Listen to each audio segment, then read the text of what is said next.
ধর্মপ্রাণ সনাতনী দাদা ও মায়েরা, সকলের প্রতি রইল আমার সহস্র সহস্র প্রণাম। শ্রী নারদ সম্পর্কে আমরা অনেকে অনেক কিছু জানি, আবার অনেকে শ্রী নারদ সম্পর্কে আমরা অবগত নই। নারদ সম্পর্কে আমি কিছুটা আলোচনা করার জন্য আপনাদের সামনে উপস্থিত হয়েছি। আপনারা আমার YouTube channel @HinduEttin subscribe, like, share, comment করে আপনাদের পাশে থাকার জন্য উৎসাহিত করবেন। গুরুদেব গোস্বামী শ্রী নারদ মুনিকে প্রণতি নিবেদন করলে দেবশ্রী নারদ প্রীত হয়ে বললেন, হে ধর্মপ্রাণ, এখন আমি তোমার কোন শ্রেয়স্কর কার্য সম্পাদন করব তা বলো। গুরুদেব বললেন, হে দেবশ্রী, ইহলোকে যা হিতকর আপনি আমাকে সেই বিষয়ে উপদেশ প্রদান করুন। নারদ মুনি বললেন, বৎস, পূর্বকালে মহর্ষিগণ শ্রী সনত কুমারের কাছে তত্ত্বকথা জিজ্ঞাসা করাতে তিনি বলেছিলেন, দুর্লভ মনুষ্য জন্ম লাভ করে কারো সঙ্গে শত্রুতা আচরণ করার বিধিও নয়। যারা অনাসক্তভাবে বিষয় ভোগ করেন তারাই অচিরে শ্রেয় লাভে সমর্থ হন। যাকে আশ্রয় করলে কি ইহলোকে কি পরলোকে কোথাও শোক বা ভয়ের লেশমাত্র থাকে না, সে শ্রীহরির পাদপদ্ম আশ্রয় করো। এই জড়জগতে যাদের লোভ নেই তাদের শোকও নেই। হে বৎস, এই জড়জগৎকে চতুর্দিকে দেখো। লোকদের বড় সুখ হচ্ছে দাম্পত্য সুখ। সমস্ত লোকেদের মধ্যে যিনি স্বয়ং একাকী অবস্থান করতে সমর্থন হন তিনি ওই জ্ঞান তৃপ্ত। তাকে কখনো সুখের অধীন হতে হয় না। ইন্দ্রিয় তর্পণকারী মানুষের জড়কর্মের বশীভূত হয়। এইভাবে তারা শুভ কার্য ফলে দেবত্ব লাভ করেন, শুভ অশুভ মিশ্র ফলে মনুষ্যত্ব লাভ করে এবং অশুভ কার্য ফলে ইথর জন্ম লাভ করে। আসক্তি ও মোহবশত লোকে কোষকার পোকার মতো নিজ কর্মসূত্রে আবদ্ধ হয়ে পড়ে। সমস্ত মানুষকে দেখো, তারা কেমন জরা মৃত্যুতে আক্রান্ত হয়ে এই জীবন পরিত্যাগ করছে এবং অন্য জীবন গ্রহণ করতে বাধ্য হচ্ছে। এক জীবন থেকে অন্য জীবনে স্থানান্তরিত হতে হয়, অথচ মানুষ আসক্ত মোহগ্রস্ত হয়ে স্নেহজালে বদ্ধ হয়ে লাভ করছে দুঃখ কষ্ট। স্ত্রীপুত্র পরিবার শরীর সঞ্চিত ধন সম্পত্তি কিছুই পরলোকে তার স্বগামী হয় না।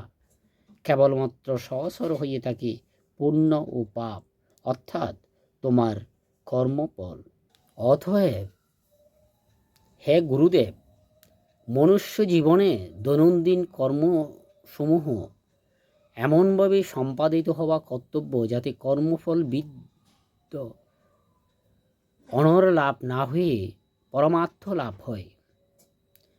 লোকে যে কর্মফলে অনর্থ উৎপাদন করে সে অনর্থে জর্জরিত হয়ে সে অনর্থ নিবৃত্তির জন্য অনেক অনর্থ কর্মের আমদানি করে। অল্প বুদ্ধিমোর ব্যক্তি অনির সংযোগ ও ইষ্ট বিয়োগ হলে মানসিক দুঃখে অভিভূত হয়ে পড়ে। তারা দুঃখ থেকে মুক্তির উপায় খুঁজে পায় না। অনেকেই আছে যারা অতীত বিষয়ের চিন্তায় আসক্ত হয়। এমন ব্যক্তি কখনো জড়জাগতিক স্নেহ প্রাপ্তিকে উদ্ধার লাভে সমর্থ হয় না। যারা অতীত বিষয়ে নিমিত্ত অনুতাপ করে তারা ধর্মযশ লাভ থেকে বঞ্চিত হয়ে কষ্টে কালযাপন করে। অনুতাপে অতীত বিষয়ে লাভ হয় না। হে গুরুদেব, সবার কর্তব্য হচ্ছে সত্য বাক্য প্রয়োগ করা। যে বাক্য দ্বারা জীবের সমধিক মঙ্গল লাভ হয় তাই ওই সত্য বাক্য।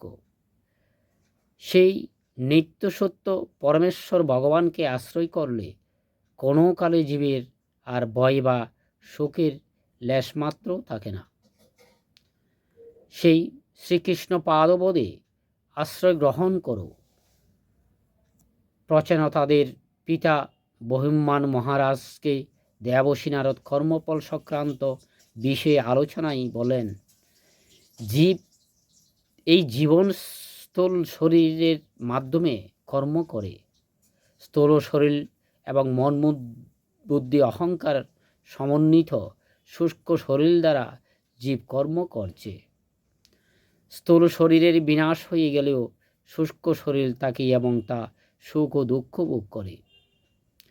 কেউ ভালো মন্দ কর্ম করল আর কর্মফল সঞ্চিত হলো, তার মৃত্যু হলো, অর্থাৎ তার স্থূল শরীর বিনাশ হলো, কিন্তু শুষ্ক শরীর মন বুদ্ধি অহংকার বিনাশ হয় নাই।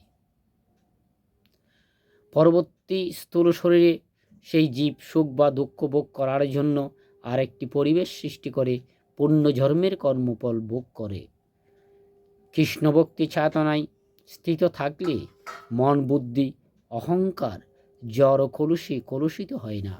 তখন স্থূলদেহ ত্যাগ করলে আর নতুন স্থূলদেহ না গ্রহণ করে চিন্ময় শরীর লাভ করা যায়।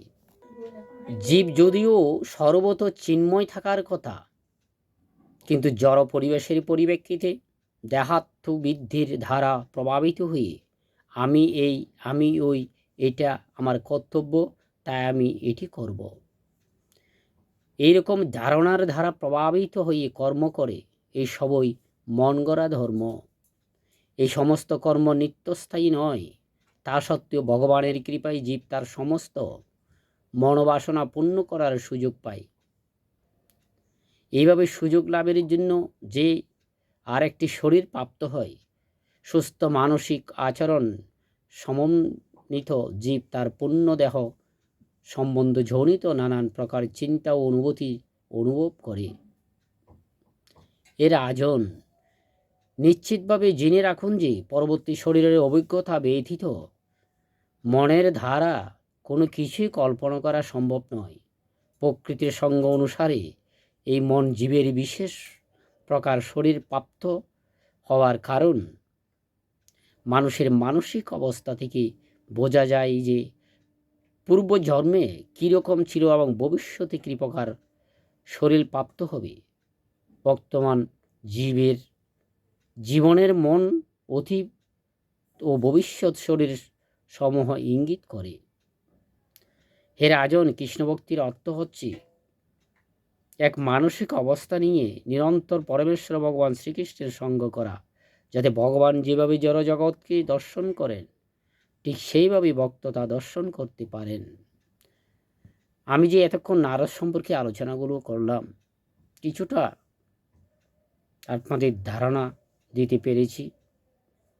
যদি আপনাদের ভালো লাগে আমার এই আলোচনাগুলো, তাহলে আমারকে আপনাদের পাশে থাকার জন্য আমার YouTube channel @hindu80 subscribe, like, share, comment করে আপনাদের সামনে আগামী দিন থাকার জন্য উৎসাহিত করবেন।